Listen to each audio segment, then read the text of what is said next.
नमस्कार, मी माधवी वाडकर आणि तुम्ही पाहत आहात नवराष्ट्र.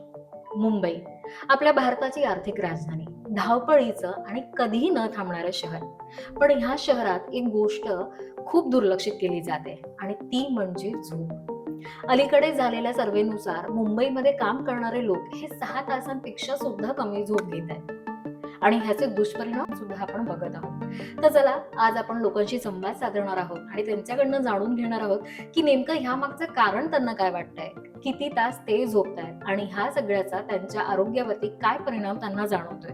त्यासोबतच आपले रिपोर्टर तज्ज्ञांकडनं म्हणजेच डॉक्टरांकडनं सुद्धा जाणून घेणार आहे की मुंबईमधल्या ह्या धावपळीच्या जीवनामध्ये झोप कमी होते, तर त्यासाठी काय उपाययोजना करता येईल, कशा पद्धतीने लोक आपलं आरोग्य जपता येतील आणि त्यांच्या स्वप्नांना सुद्धा पूर्ण करू शकतील. कारण कुठेतरी आपण आपली स्वप्न पूर्ण करण्याच्या नादात आपल्या आरोग्याकडे दुर्लक्ष तर करत नाही आहोत ना, हा प्रश्न आपल्या सगळ्यांनाच एकदा स्वतःला विचारायला हवा. तर चला जाऊया, लोकांशी संवाद साधूया आणि त्यांच्याकडनं सुद्धा जाणून घेऊया की नेमका काय परिणाम आहे, काय कारण आहे आणि काय बदल व्हायला हवा ह्या सगळ्यासाठी. हाय, सगळ्यात आधी तुम्हाला दोघींना कशा आहात तुम्ही दोघी? बरे आहेत. ओके, ऐश्वर्या, ऋतुजा, मी दोघींनाही विचारेल की असं करण्यात येते की मुंबईमध्ये कामाच्या मागे आपण इतकं धावतोय की आपली झोप ही 6 तासापेक्षा सुद्धा कमी होते. कुठेतरी मोबाईल आहे किंवा कुठेतरी ट्रॅव्हल आपल्याला इश्यू होतोय. तर तुम्ही काय सांगाल, तुम्ही किती तास झोपता आणि नेमकं तुमचं कारण काय कमी झोपण्यामागचं असं? Sleep is actually 5 to 6 hours आणि त्याचं कारण हे आहे की खूप वर्क प्रेशर असतं आणि ट्रॅव्हलिंग पण खूप असते. मग मुंबईत असं असतं की आम्ही ट्रॅव्हल करतो, येतो काम करायला आणि पूर्ण दिवस काम, काम, काम आणि घरी परत जाऊन पण काम करायला we sit to work. So it becomes very heavy and hectic to work and sleep is only 5 hours maximum. म्हणजे वर्क प्रेशर आहे, वर्कचं काम करा, त्याच्यानंतर घरी जाऊन घरची जी कामं आहेत ती सुद्धा सांभाळा. परिणाम काही असं जाणवतो, चिडचिडेपणा किंवा काही त्रास होतो ह्या कमी झोपेमुळे तुम्हाला? Headache and lack of sleep, eyesight. So eyes are completely, either burning or either, paining. So these are the two major things we face usually. जर विचारलं की काहीतरी याच्यावरती उपाययोजना झाली पाहिजे की झोप शांत जास्ती वेळ मिळेल, तर काय असं वाटतं की हे आयुष्यातली गोष्ट चेंज झाली पाहिजे, तर ती काय असेल? असं काय असेल कारण? I think firstly travelling in Mumbai थोडं इझी व्हायला पाहिजे, कारण की आता फक्त जे सेंट्रल लाईन आहे ते फक्त आता लोकल आहे फक्त. मग इकडे येऊन परत जर ट्रॅव्हलिंग रोडवेज बेटर झाली बरोबर. तर थोडं ते कमी होईल, कारण की ट्रॅफिक पण खूप असतं किती इकडे. वेळ जातो तरी ट्रॅव्हलिंग मध्ये तुमचा? 1.5 hour oh my God, 1.5 hour only travel travel reach one होण्यासाठी? Way. One way. One way. Okay, म्हणजे 3 तास येण्या जाण्यामध्ये पूर्णपणे गेले. Yes. So it's waste of time आपण म्हणू शकतो असं. येस. सो हेच असेल की ट्रॅव्हल इझी झालं पाहिजे. या. तुझं तू काय सांगशील, तुझं शेड्यूल कसं असतं झोपेचं? मेरा स्केड्यूल वैसा होता है कि इधर आती हूँ मैं अराउंड 10-10:30, कभी 11, क्योंकि लेट हो जाता है ट्रैवलिंग में. Trains are late and trains are so full in the morning that we are force to take the lady special, जो हमारे लिए होता है बाय द गवर्नमेंट, थैंकफुली, तो बैठने मिलता है एटलीस्ट. एंड इधर आके we are working for 8 to 9 hours, एक ही चेयर पे बैठे हुए थे, no movement, nothing. Then we go back home and we reach home at 9-9:30. बैठते हैं डिनर करने के लिए, थोड़ा फैमिली टाइम जो मिलता है. देन फ़ोन पे रहते हैं एंड उसके बाद फ़ोन पे रहते रहते 12-1 बज जाते हैं, because then you sometimes you want to upskill, sometimes you want to see some series. उसके लिए टाइम नहीं बचता. और अगर कभी कुछ मीटिंग हो गया, क्लाइंट का काम हो गया, we work in an agency. Agencies are very known for their work culture, which is a very tight bound work culture overall. तो उसमें भी बहुत टाइम जाता है, कभी कभी वीकेंड्स भी जाते हैं. तो दैट इज़ द स्केड्यूल तो पूरा. And it has to like change. Maybe travelling can help, maybe हमारे खुद के हैबिट्स कैन ऑल्सो हेल्प, कि कभी कभी खुद को प्रायोरिटाइज कर कर हमें सो जाना चाहिए. काय सांगाल, सध्या सर्वेनुसार असं करण्यात आलंय की मुंबईमध्ये सगळी जण जे काम करणारे मोस्टली आहे ते 6 तासापेक्षा सुद्धा कमी झोप घेत आहेत आणि ह्याच्यामुळे चिडचिडेपणा, थकवा ह्या सगळे परिणाम आपल्याला आरोग्यावर दिसत आहेत. तुमच्या दोघांना विचारेन की वर्किंग आहात, किती तास झोपता आणि काय कारण नेमकं आहे की कमी झोपेच्या मागे? फर्स्ट टाइम तर स्क्रीनिंग टाईम वाढला आहे आणि काम आहे की ऑफिसमध्ये काम करून पण घरी पण करावं लागतं. बरोबर. सो कुठेतरी वर्क प्रेशर आहे हा. आणि हे सुद्धा आहे. त्याच्यामुळे झोप होत नाही. किती वेळ झोपते, किती तास झोपतेस तू? तर डिपेंड आहे की आज जर वर्क माझं कम्प्लीट नाही झालं ऑफिसमध्ये की घरी जाऊन ते कम्प्लीट करावं लागतं शेड्यूल प्रमाणे. त्याच्याप्रमाणे काय परिणाम जाणवतो ह्याच्यामुळे तुला हा स्वतःला? झोपेमुळे पण चिडचिड होते. दुसऱ्या दिवशी परत ऑफिसला उठून यायचं असतं, मग लक्ष लागत ह्या नाही. सगळ्या सगळ्या गोष्टी गोष्टी मग शेड्यूल बिघडतं दुसऱ्या दिवशीचं. ओके. सर तुम्ही काय सांगाल, तुम्ही किती वेळ झोपता आणि कारण नेमकं काय? कमी झोपता की जास्ती वेळ झोपता? मी कमी झोपतो. ओके. किती तास? 5 तास. 5 तास. हो. म्हणजे 6 तासापेक्षा कमी. कमी. सर्वे जसं सांगतोय तसं. हा. नेमकं काय कारण असेल ह्याच्या मागे? कारण म्हणजे धावपळ वाढलेली आहे, पैसे पाहिजे. आपण दिवसभर काम करून पण आपल्याला त्याच्या कामात जर नाही होत असेल तर आपण शेअर मार्केट वगैरे रात्रीचं करू शकतो. बरोबर. म्हणजे कुठेतरी मॅनेजमेंटसाठी management 2-2 कामं कामं करण्यात करावं येतात लागतात. आणि ह्याचं ऑफिसचं परिणाम- टेन्शन असतं. बरोबर. शेवटी सकाळी हेल्थसाठी सकाळी आणि लवकर उठा. हम्म. या सगळ्या मग गोष्टी- ह्याचे परिणाम तुम्हाला स्वतःला काही वेगळे जाणवतात का? थकवा जाणवतो. थकवा जाणवतो. अं, जर आज विचारलं एखादी गोष्ट काहीतरी चेंज झाली पाहिजे की ज्याच्यामुळे झोप तुम्हाला शांत मिळेल, तर मग ती काय असेल? पण एवढं म्हणजे आहे त्यात म्हणजे आरोग्याला, समाधान राहिले पाहिजे. समाधानी आणि आरोग्याकडे थोडं लक्ष दिलं पाहिजे. तू काय सांगशील? दोन्ही आपले ऑफिस टाइम आणि पर्सनल दोन्ही शेड्यूल बॅलन्स बॅलन्स पाहिजे. करायला. तर आता सध्या सर्वेनुसार असं बघण्यात आलंय की मुंबईची लोक ही कुठेतरी करिअर मागे किंवा काम प्रेशरमुळे किंवा ट्रॅव्हलमुळे झोप कमी होते त्यांची 6 तासांपेक्षा सुद्धा कमी. सो सर्वे असं सांगतोय की मुंबईची लोक 6 तासांपेक्षा कमी झोप घेत आहेत. तर तुम्हाला काय याबद्दल वाटतं? म्हणजे ते तर प्रत्येक आता मुंबईचं लोक म्हटलं तर ते हेच आहे की धावपळीचं जीवन जीवन जगावंच आहे. लागतंय. आणि हे म्हणजे आता बोलतात ना की मुंबई हे काट्यावर फिरणारे लोक आहेत.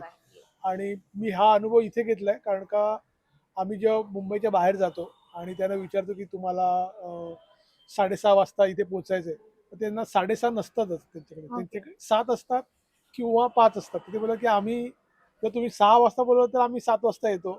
तुम्ही 7 वाजता बोलवलं की आम्ही 8 वाजता येतो. जसं मुंबईमध्ये तसं नाही झालं. आपण स्वतःहून एक वर्क कल्चर फॉलो करतो आणि आपण डेडिकेटेडली कामं करत असतो आणि त्यानंतर मग असं असतं की एक वर्क प्रेशर घेऊन पण लोक कामं करतात. त्यामुळे पण कारण काय वाटतं की मेन असं काय कारण आहे की ज्याच्यामुळे कुठेतरी आपली झोप कमी होते आणि ह्याचा आपल्या सगळ्यांवरती काय परिणाम होतो? म्हणजे जसं मुंबईचंच एक्झाम्पल घेतलं म्हटलं तर तुम्ही सांगतो मुलं म्हणजे जी लोक येतात इथे ते काम करायला येतात बरोबर. आणि त्याच अपेक्षेने हा पूर्ण असा एक वर्कफ्लो निर्माण झालेला आहे. आणि त्यावेळेस लोक टायमाचा विचार नाही करत. आज लोक 12-12 तास किंवा 14-14 तास कामं ह्यासाठी करतात कारण त्यांना आज त्यांचं पोट भरायचं अशी पण लोक बरीच आहेत की ज्यांना त्यांची पोटं बरोबर. कुठेतरी पोटासाठी पैशासाठी माणूस काम चालतं. करतो. त्याच्यामुळे बरेच वेळा असं होतं की त्यांचे लॉंग आवर्स होतात. त्यांना स्वतः प्रूव्ह पण करून दाखवायचं असतं त्यांच्या बॉसेस वगैरेंना. त्यावेळेस पण असं होतं की त्यांचे लॉंग आवर्स होतात आणि काहींचे Travels. दिवसवारीचं पण हे असतं की बरोबर. दिवसा गणित त्यांना पैसे कमवून घरी द्यावे लागतात, तर त्यांना पण मग त्यांचे लॉंग आवर्स होतात. आणि कुठेतरी काही काही जण एक साथ 2-2 कामं सुद्धा करतात. म्हणजे एक वर्क संपवून संपल्यानंतर दुसरं काम सुद्धा करतात. सो वर्क प्रेशर आहे, कुठेतरी ट्रॅव्हलिंग आहे. परिणाम काय होतो असं तुम्हाला काही चिडचिडेपणा किंवा असं काही वेगळं जाणवतं का? तुम्ही किती तास झोपता? पहिले माझा हा प्रश्न असेल तुम्हाला. माझे पण जवळपास 7 ते 8 तास होतात, पण ओके. ते तसंच आहे की ते थोडं मागे पुढे होऊन जातं. कारण का मुंबईत म्हणजे 10-11 वाजता झोपणं म्हणजे ते तर होतच नाही. बरोबर. आपल्याला झोपायलाच 12 वाजतात आणि सकाळी परत आपल्याला लोकल ट्रेन पकडायची असते, तर ते बरोबर. मला 6-7 पर्यंत उठण्यापेक्षा पर्यायच पर्याय नाही. नाही. येस. त्यामुळे जी झोप होते तीच 12 ते 6च्या दरम्यान जी होते तीच होते. तेवढीच होते. आणि तेच आहे लोकांचं झोपचं कारण हेच आहे, लोकांचं ट्रॅव्हल जास्त आहे इकडे आणि कामाचं परिणाम इकडे काय पण. तुम्हाला जाणवतो ह्याच्यामुळे? तुम्हाला चिडचिडेपणा येणं किंवा हेडेक होणं असं काही ताणतणाव तुम्हाला जाणवतात का ह्यामुळे? हा, थँक्स टू कोविड त्यावेळेस हा अनुभव जास्त म्हणजे प्रकर्षाने जाणवला की बिकॉज त्यावेळेस ट्रॅव्हल नव्हतं आणि स्वतःला म्हणजे समजून घ्यायला भरपूर फरक पडला त्याच्यामुळे. आणि त्याच्यामुळे रिअलायझेशन झालं की चिडचिड होते.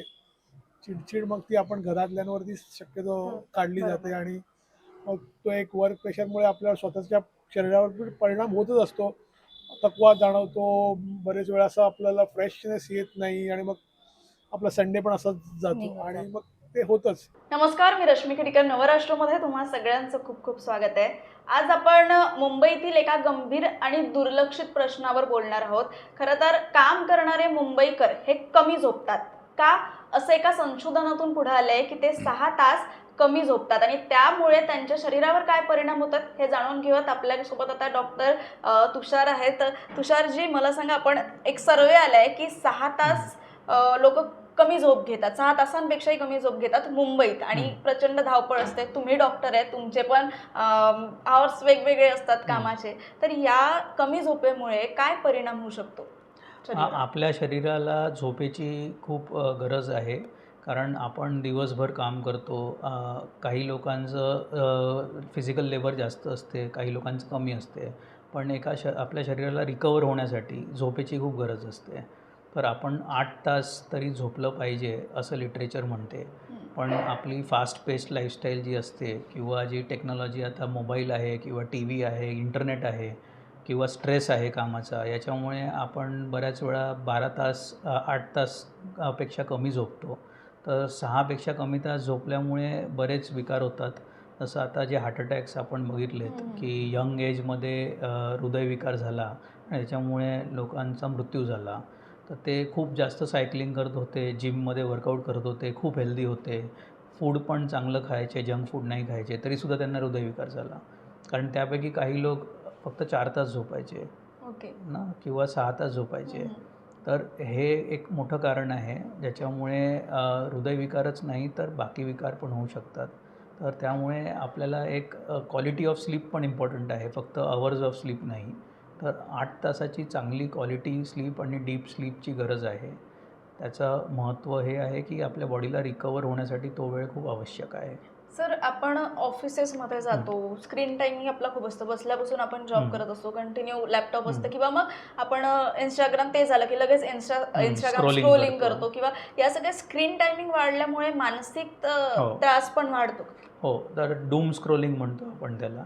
डूम स्क्रोलिंग म्हणजे त्याने आपल्याला खूप काही फायदा नाही होणार आहे, पण वेळ घालवायचा आहे किंवा आपल्याला कन्झम्शन करायचं आहे मीडियाचं, त्या पॉईंट ऑफ व्ह्यूने आपण स्क्रोल करत राहतो. तर अटेन्शन स्पॅन पण खूप कमी होतो. जसं लहान मुलांच्या हातात पण रडलं मूल की आजकाल पेरेंट्स मोबाईल देतात, त्याच्यामुळे अटेन्शन स्पॅन पण खूप कमी होतो. कारण रील 30 सेकंदाची आहे, एक रील संपली, दुसरी रील बघितली, तिसरी रील बघितली, अटेन्शन स्पॅन कमी होतो. प्लस चष्मा लवकर लागतो आहे, कारण आपल्याला डोळ्यांवरती पण त्याचा इम्पॅक्ट होतो आहे. आणि त्याच्या व्यतिरिक्त इरिटेबिलिटी पण वाढते, कारण इन्स्टंट ग्रॅटिफिकेशन मिळते आज आपल्याला. आपल्या हातात मोबाईल आहे, त्याच्यावरती झोमॅटो, स्विगी किंवा ब्लिंकिट किंवा सगळे ॲप्स आहेत. त्याच्यामुळे इमिजिएटली जे मला पाहिजे, किंवा ॲमेझॉन आहे, जे पाहिजे ते मी ऑर्डर केलं आणि ते इमिजिएटली मला मिळालं. तर जेव्हा नाही मिळत तर we don't know how to handle that. तर सक्सेस बरोबर फेलियर पण हँडल करता आलं पाहिजे, तसं मिळालं आणि नाही मिळालं याच्यातला फरक पण समजला पाहिजे. तर हे सगळे परिणाम त्याच्यामुळे होत आहेत आणि मेंटल हेल्थ इश्यूज पण होत आहेत. पण सर, आपण पाहिलं की आपल्याला काम करावंच लागतं, आणि मुंबईसारख्या सिटीमध्ये आपण म्हटलं तर धावती पळती सिटी आहे, ट्रेन पकडायला वेळ, हे करायला प्रत्येक गोष्ट, आणि ट्रॅफिकवरून, तर त्या सगळ्या याच्यामध्ये कुठेतरी माणसाचा वेळ कसा निघून जातो, काय झोप कधी कधी माणसांची अशी पण होत नाही. तर अशा यांना तुम्ही काय सल्ला द्याल मुंबईकरांना? तर आता वर्कप्लेसपासून तुम्ही जर लांब राहत असाल तर तुम्हाला 5 वाजता उठावं लागते, सकाळी 7 वाजता ट्रेन पकडावी लागते, 8-9 वाजता तुम्ही ऑफिसला पोचता, संध्याकाळी 6-6:30ला निघता, घरी पोचेपर्यंत 8:30-9 वाजता. तर अनफॉर्च्युनेटली अशी जी लाईफस्टाईल आहे त्याच्यात आपल्याला स्वतःला वेळ देणं खूप गरजेचं आहे. तर क्वालिटी स्लीप जरी तुम्ही 8 तास नाही झोपू शकले तरी झोपताना आपण मोबाईल अवॉइड केला, की मोबाईलचं आपण स्क्रोलिंग आणि मोबाईलवरती पिक्चर बघणं किंवा गाणी ऐकणं हे अवॉइड केलं, मोबाईल बाजूला ठेवला, एकदम बेडसाईडच्या बाजूला न ठेवता दुसऱ्या रूममध्ये ठेवला, तर आपल्याला चांगली स्लीप मिळू शकते. आणि एक फॅमिलीबरोबर पण time spend, quality time spend करायला पाहिजे. कमीत कमी एखाद तास तरी आपण फॅमिलीबरोबर जर देऊ शकलो तर त्याच्यामुळे शेअरिंग पण वाढते फॅमिलीबरोबर, आपलं एक कनेक्शन, बॉन्डिंग वाढते. आणि मेडिटेशन किंवा सम फॉर्म ऑफ एक्सरसाइज, जिममध्ये जायला पाहिजे असं नाही आहे, पण सम फॉर्म ऑफ एक्सरसाइज की वॉकिंगसाठी किंवा जॉगिंगसाठी 15 मिनटं ते अर्धा तास जरी आपण काढला वेळ तरी खूप झालं. बिलकुल सर, याचा मेंटल हेल्थवरही कुठेतरी परिणाम पडतो, म्हणजे आपण कमी झोप घेतली त्याचा शरीरावर किती जास्त परिणाम पडू शकतो, आणि त्याच्यामुळे तुम्ही म्हटलं की हार्ट अटॅक, कॅन्सर सारखा धोकाही त्याच्यामुळे होऊ शकतो. हो, तर ते एस्टॅब्लिश्ड आहे लिटरेचरमध्ये आणि हे सगळे स्टडीज झाले आहेत ज्याच्यामध्ये हे एस्टॅब्लिश झालं आहे की झोपेचं महत्त्व आहे. तुम्ही बघितलं तर लहान मुलं खूप जास्त झोपतात. हो. तर ते नॅचरल बॉडीचं एक मेकॅनिझम आहे, कारण त्यांची ग्रोथ तेव्हा होते. ओके. लहान मुलं झोपतात जास्त, पण जसे जसे ते मोठे होतात तसं तसं ते स्लीपचं ड्युरेशन कमी होत कमी होत जाते. जातं. तर त्याच्यापाठी एक सायन्स आहे की body needs to recover, body needs to develop. तर लहान मुलांमध्ये म्हणून ती झोप जास्त असते. तर ते प्रमाण जर आपण नॅचरल रिदमच्या अगेन्स्ट जाऊन कमी केलं तर एक आपल्या बॉडीची सिरकाडियन रिदम असते, बॉडीचं क्लॉक असते. आपण न अलार्म लावता पण उठतो. तर ते बॉडी क्लॉक आपोआप आपल्या लाईफस्टाईलप्रमाणे ॲडजस्ट होते. पण ते असं ॲडजस्ट झालं की 4च तास झोप लागते, तर त्याच्यामुळे मग बाकीचे विकार वाढतात बॉडीमध्ये. तर त्याच्यासाठी कुठेतरी कॉन्शियसली आपल्याला एफर्ट घ्यायचा आहे की कमीत कमी आपण 6 ते 8 तास झोपायला हवं. झोपायला हवं. आणि कुठेतरी हा इतका गंभीर मुद्दा असू शकतो इतकं मला वाटलेलं नव्हतं, कारण याच्यामुळे आपल्या शरीरावर जे परिणाम पडतात ते खूप वाईट असतात. त्याच्यामुळे कुठेतरी डॉक्टरांनी सांगितलं की आपण आपल्याच लाईफस्टाईलमध्ये थोडा बदल केला, म्हणजे इंस्टाग्राम किंवा सोशल मीडिया स्क्रोलिंग आपण कमी केलं, मोबाईलचा वेळ न देता थोडा फॅमिलीला वेळ दिला, तर कुठेतरी ते तुम्ही मला मगाशी म्हटलं होतं की मेंटली आपण हो. स्टेबल असतो जेव्हा आपण आपल्या फॅमिलीसोबत असतो, बरोबर. त्यांच्यासोबत वेळ घालत असतो. सर थँक्यू सो मच आमच्यासोबत जुळायसाठी, आणि असेच नवनवीन विषय मी तुमच्यासाठी घेऊन येत राहणार आहे. तोपर्यंत माझ्यासह पाहत राहा. कॅमेरा पर्सन तन्मयसह रश्मी खेडीकर, नवराष्ट्र, मुंबई.